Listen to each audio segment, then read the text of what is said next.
Balduíno IV, conhecido como o Rei Leproso e uma das figuras mais intrigantes e surpreendentes da Idade Média, especialmente no contexto das Cruzadas. Sua história desafia as expectativas de uma época em que doenças como a lepra eram vistas como castigos divinos. Mesmo enfrentando uma enfermidade devastadora, ele liderou Jerusalém com coragem, conquistou o respeito de seus súditos e até mesmo intimidou adversários poderosos, como o temido líder muçulmano Saladino. Como um jovem monarca conseguiu governar e lutar apesar de uma condical tal debilitante? Vamos explorar os detalhes fascinantes da vida desse personagem histórico.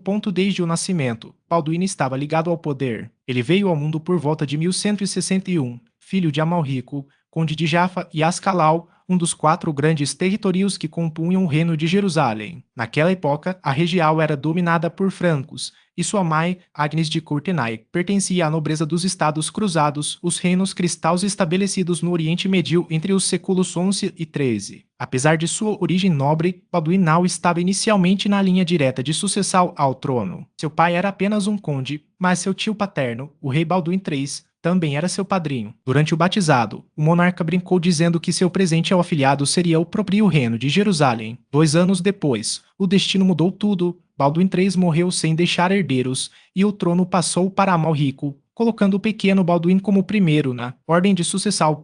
Antes de assumir a coroa, porém, Amalrico enfrentou resistência da nobreza local. Os barões não se opunham à sua ascensão, mas não aceitavam que Agnes, sua esposa, ganhasse influência como rainha. Para garantir o direito ao trono, a alta corte de Jerusalém, o conselho feudal que decidia questões políticas, exigiu que Amalrico anulasse o casamento. Ele cedeu à pressão, mas conseguiu assegurar que seus filhos, incluindo Balduíno, fossem reconhecidos como legítimos. Isso garantiu que o jovem mantivesse seu lugar na linha sucessoria, mesmo depois que seu pai se casou novamente e teve outros filhos. A relação entre Balduíno e sua madrasta era distante, pois ela via os enteados como rivais para seus próprios descendentes. Amalrico não poupou esforços para preparar Balduíno para o futuro. O rei providenciou uma educação completa para o filho, abrangendo não apenas conhecimentos acadêmicos, mas também treinamento militar. Para isso, Balduíno foi enviado para viver sob a tutela de Guilherme de Tiro, um arcebispo e historiador das Cruzadas que se tornou seu principal mentor. Durante as aulas, porém, Guilherme percebeu algo incomum. O garoto tinha dificuldade para controlar um cavalo usando as mãos. Ele não conseguia movimentar o braço direito com facilidade, então foram contratados instrutores árabes para ensiná-lo a montar com a mão esquerda. Para surpresa de todos, Balduíno dominou a técnica, guiando os animais com as pernas e uma só mão, superando até mesmo cavaleiros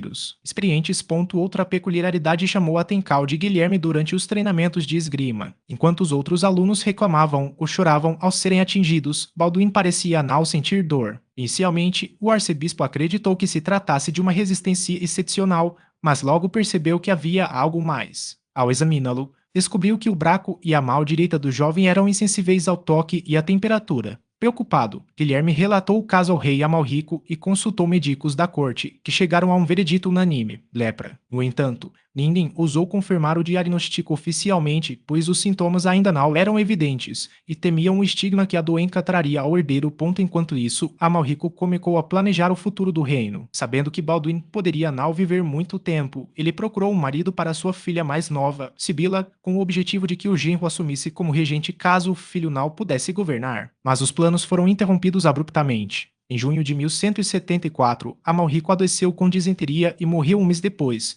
deixando Balduíno órfão e com uma condição de saúde ainda não revelada ao público. Aos 13 anos, o jovem herdeiro se viu diante de um desafio imenso: assumir o trono em meio à incerteza sobre sua capacidade de governar. A alta corte de Jerusalém precisou tomar uma decisão rápida. Embora a doença de Balduíno não fosse de conhecimento geral, alguns membros do conselho já suspeitavam. Não havia muitas opções. E a vez, Balduíno era o único filho homem de Amalrico em idade próxima à maioridade. Sibila, sua irmã, ainda era adolescente e Isabel, sua meia-irmã, tinha apenas 2 anos. Os outros parentes, primos distantes, não eram politicamente confiáveis. Após 3 dias de debates, a corte confirmou Balduíno como rei, mas com uma condição: Sibila deveria se casar com alguém que pudesse assumir o trono caso a lepra de Balduíno se agravasse. Assim, em 15 de julho de 1174, Balduíno IV foi coroado na Igreja do Santo Sepulcro. Normalmente, as coroações ocorriam aos domingos, mas essa data foi escolhida por um motivo simbólico. marcava o 75º aniversário da conquista de Jerusalém pelos cruzados. Apesar de sua juventude e das dúvidas sobre sua saúde, o novo rei estava prestes a escrever uma das historias mais extraordinárias da Idade Média. Herdeiro foi um dos momentos mais delicados do reinado de Balduino IV. Com a saúde em declínio acelerado e sem filhos legítimos, o jovem rei precisava garantir a sucessão de forma estável. Sua irmã Sibila, já viúva de Guilherme de Monferrato, era a candidata natural para transmitir a linhagem real,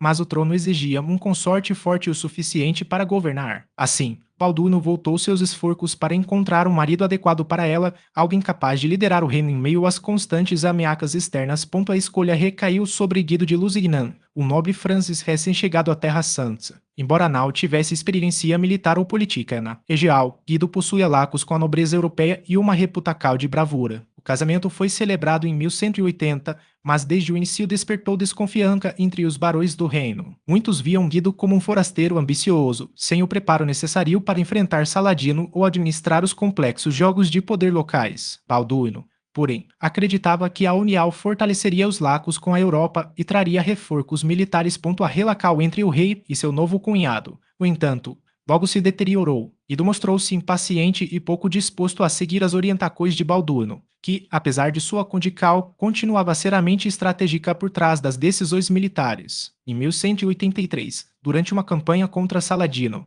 Guido desobedeceu ordens diretas do rei, levando o exército cristal a uma emboscada desastrosa em Quirá. A derrota expôs a fragilidade do reino e minou a confiança de Balduino em seu sucessor.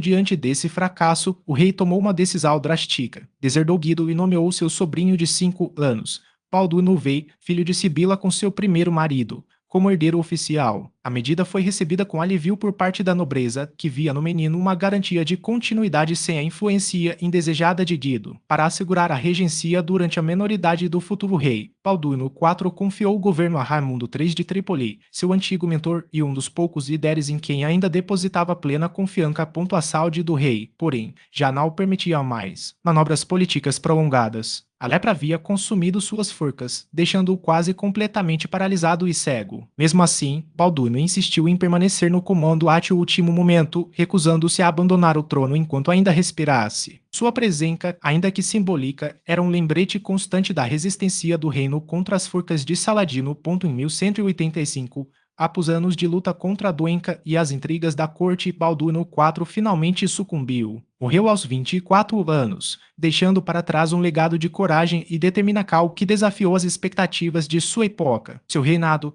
marcado por vitórias improváveis e uma liderança inspiradora, provou que mesmo nas circunstâncias mais adversas, um governante podia deixar uma marca indelével na história.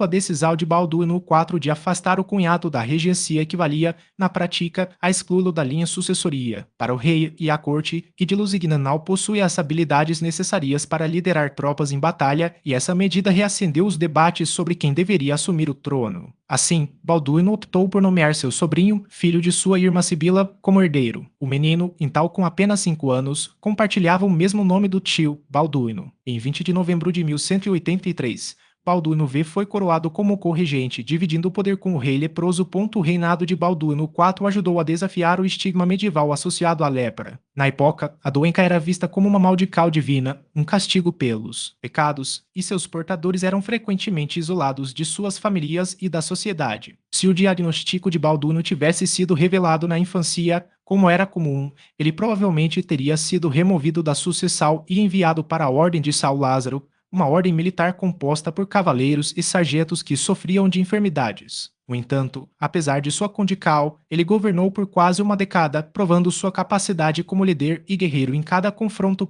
Suas vitórias eram interpretadas como sinais da provacal divina. Durante seu reinado, marcado por constantes escaramuças e batalhas contra os muçulmanos, o reino de Jerusalém não apenas manteve seus territórios, mas também prosperou economicamente e espiritualmente. Seus súditos o admiravam profundamente e até mesmo líderes muçulmanos reconheciam sua habilidade militar. Cada triunfo alcançado por um rei tal debilitado pela doença era visto como uma recompensa de Deus, o que só aumentava a reverência que o povo sentia por ele. As divisões internas começaram quando sua saúde se deteriorou de vez. Um quadro de febre intensa o deixou acamado, e logo ficou claro que sua recuperação seria improvável. Prevendo o pior, as facções da corte iniciaram uma disputa silenciosa pelo poder, cada uma buscando garantir a regencia do pequeno Balduino V. Enfraquecido e cercado por intrigas, Balduino IV passou seus últimos dias observando as conspirações e rivalidades entre seus aliados mais próximos, determinado a preservar a unidade do reino. O rei convocou a alta corte em seu leito de morte e designou pessoalmente o regente de seu sucessor. A escolha recaiu sobre Raimundo III de Trípoli, o mesmo nobre que havia sido seu regente após sua corocal. Na mesma igreja onde recebera a coroa, foi realizada a cerimônia que oficializou a decisão,